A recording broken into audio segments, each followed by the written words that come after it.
Hello, this is Sumanto De, and welcome to my lessons, SD Lessons. It's storytelling time, and I will tell you a story, a true story, a story connected with my experience with my students.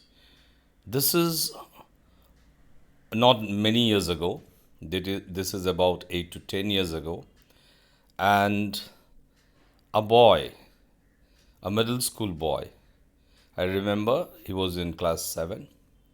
And this boy, I can use all the adjectives for this boy. Good adjectives. A very energetic boy. I can say a live wire in the class who used to move around, jump around, do all kind of stunts inside the class, make his friends laugh, sometimes make me laugh, and wish me all the time. But full of energy, full of life, full of energy. A fair boy often used to get reddish when he used to go to the sun and run around. He used to do all kind of school activities, co-curricular activities, often called by the other teachers. He used to go out, rush out in a very jovial manner, hilarious manner. His movement, going outside the classroom, coming inside the classroom, that was also hilarious. A kind of fun he had in all his movements.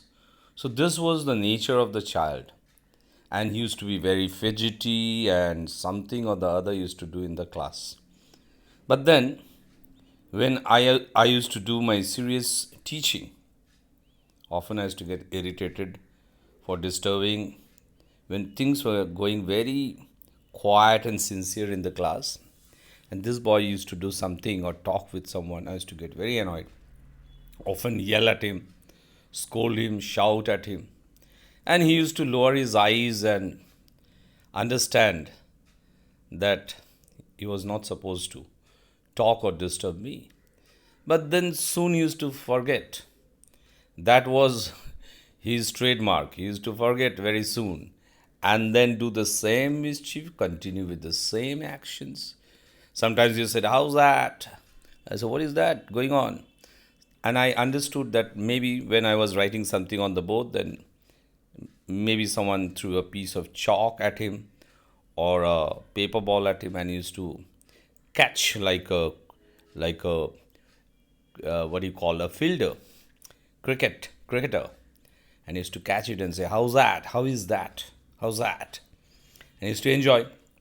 That used to irritate me, and I used to go and twitch his ears at times, pull his hair, which I was not supposed to. But then still, I sometimes I couldn't control myself and do all these.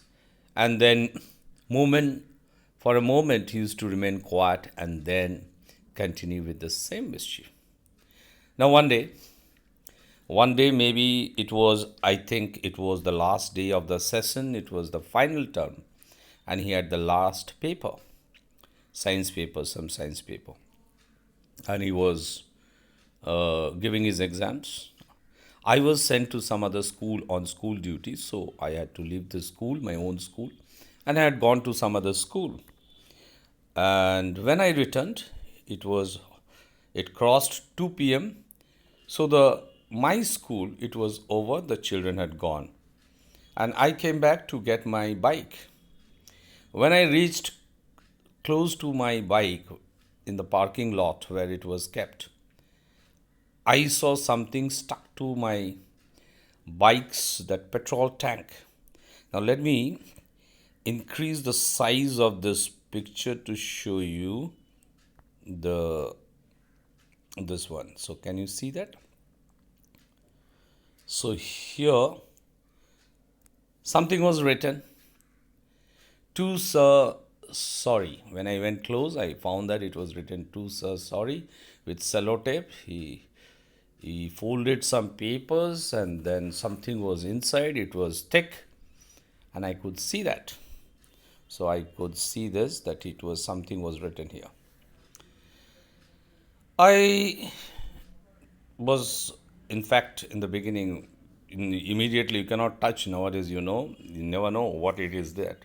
It may be something, a cracker or something like a bomb, mini bomb. But inside the school, no risk involved in that. Anyway, I took out that. I found a fat, it's like a fat envelope, means a paper folded many a times, and it was fat. And then there was a letter inside. When I tore it out and I saw there was a letter inside, and something was written: To my respected and dearest sir, it mentioned. And at the end, the name of the student was also written. And he says that I am very, very sorry, sir, for disturbing you the whole year. He mentions that he disturbed me the whole year. He knows that. Very, very sorry for disturbing you the whole year. I realize that you worked so hard, took so much of trouble to explain us each and every part of scientific knowledge, whatever given in the book as well as extra, to make us understand and realize. He also mentions that what I enjoyed is your dramatics, the way you used to act, move around in front of the classroom. I enjoyed. It took so much of pain, definitely, sir, to do that. While I kept on disturbing you, you yelled. And you said that your throat hurts to shout and teach. And I am so sorry that you said that. I felt very sad that you said that maybe someday you will land up with some kind of trouble with your throat because of shouting, so much of shouting. And because I know the mainly it was all because of me, you had to shout. I am very sorry, sir. I will never do it again. But unfortunately, it's my last class with you this session. I don't know whether you will teach next year or not to me. I am so, so sorry. And there was something inside that envelope. There was something very fat. I tore it out. I took it out. It was a bar of chocolate. And he writes there, Happy birthday, sir. That was 17th March, and in the process, I forgot that it was my birthday because I was too busy with some examinations work outside. I was there. So I forgot. So he realized me, it was my birthday. He said, Happy birthday, sir. Please have this chocolate with love, he has written. Now, I realized something. This incident actually opened my eyes.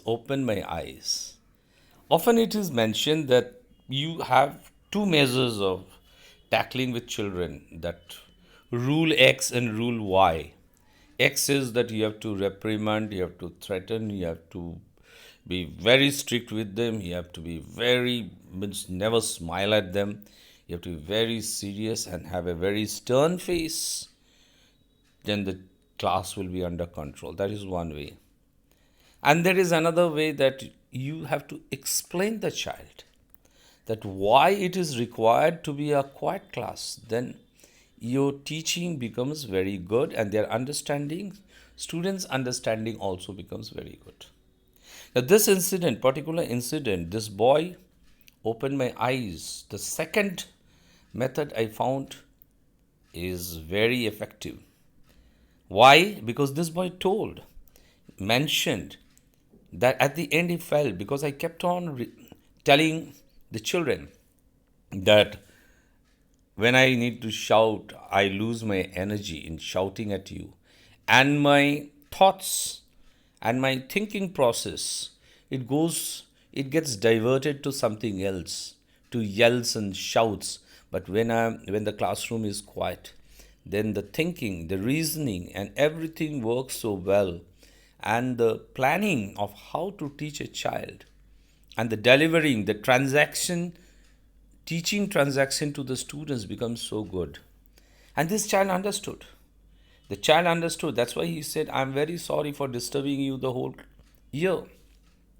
So I felt that this process was more effective in explaining.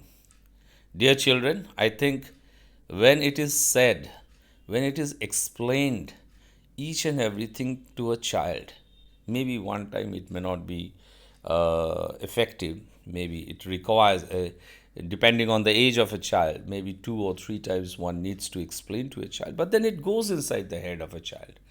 That if you explain, it goes inside and the child understands and feels and realizes, and that remains everlasting.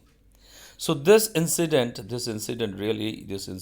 felt that the child really felt sorry from inside. And that lesson, I think it will be an everlasting lesson. With this, I will end today. More, I will come. I will go. I'll talk about the Northeast.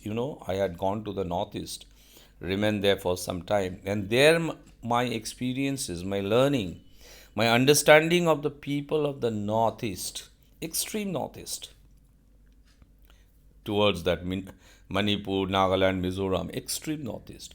There, the children, there, the environment, there, the situation was different during 1990s, and I will talk about that in my next lesson. So, all the listeners, those who are listening to me, please continue listening whenever I tell any story. Okay? So, with this, I end today. Bye bye, everyone.